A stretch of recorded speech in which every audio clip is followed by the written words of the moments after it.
ईश्वर की पूजा कर्म से होनी चाहिए। जो भी आप कर रहे हैं पूजा की तरह कीजिए। एक प्रश्न यह भी है कि ईश्वर की पूजा या आराधना करनी है तो मंदिर कौन हो? यहाँ शास्त्रों में साफ बताया है, पूरा संसार ही मंदिर है। संसार क्यों मंदिर है यह भी सुनिए। धागों से यह वस्त्र बना है, धागे कारण है।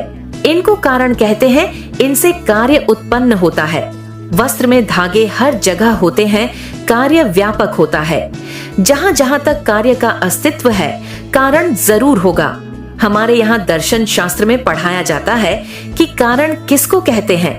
जो कार्य के पहले रहे वह कारण कहलाता है। चावल पहले होगा तो ही भात बनेगा। कारण का लक्षण भी दर्शन शास्त्र में पढ़ाया जाता है। यह संसार किससे बना है यह आपको पता होना चाहिए। संसार को उत्पन्न करने वाले, पालन करने वाले और संहार करने वाले तीनों भगवान हैं। कुछ वर्ष पहले अफगानिस्तान में आतंक की तालिबान ने गौतम बुद्ध की प्रतिमा को निशाना बनाया। वह विशाल प्रतिमा विस्फोट से उड़ा दी गई। लोगों ने कहा कि इतनी अच्छी प्रतिमा थी और नष्ट कर दी गई, ये कितना बड़ा अत्याचार हुआ। तब मैंने कहा कि सनातन धर्म का ईश्वर केवल मूर्ति में नहीं रहता। आप मूर्ति तोड़कर सोच रहे हैं कि सनातन धर्म नष्ट होगा, वह तो आकाश में भी रहता है, वह कण कण में रहता है। आप कितने भी बम मारोगे, बम समाप्त हो जाएंगे, आप भी समाप्त हो जाओगे, पर आकाश नष्ट नहीं होगा। ईश्वर संसार को बनाते हैं, ये तो आपको बार बार पढ़ाया जाता है। आज से आप याद कर लीजिए, ईश्वर ही संसार बन जाते हैं। जैसे धागा ही कपड़ा बन गया, जैसे आटा ही रोटी बन गया, जैसे ईंट, पत्थर, सीमेंट मकान बन जाते हैं, बन गए, वैसे ही ईश्वर ने केवल संसार बनाया ही नहीं बल्कि वह स्वयं संसार बन गए। हर जगह ईश्वर है। जो जो वस्तुएं बनी हैं उनमें उनका कारण सब जगह है। भगवान पूरे संसार में है।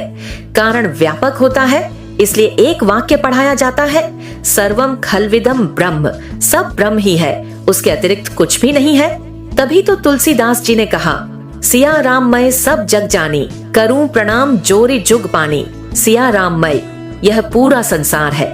ईश्वर हर जगह है, जिससे पूरे संसार की उत्पत्ति होती है। जल, वायु, अग्नि, आकाश इत्यादि सब ले लिया। जिसके द्वारा या जिस ईश्वर द्वारा संसार प्रकट होता है उससे पूरा संसार व्याप्त है।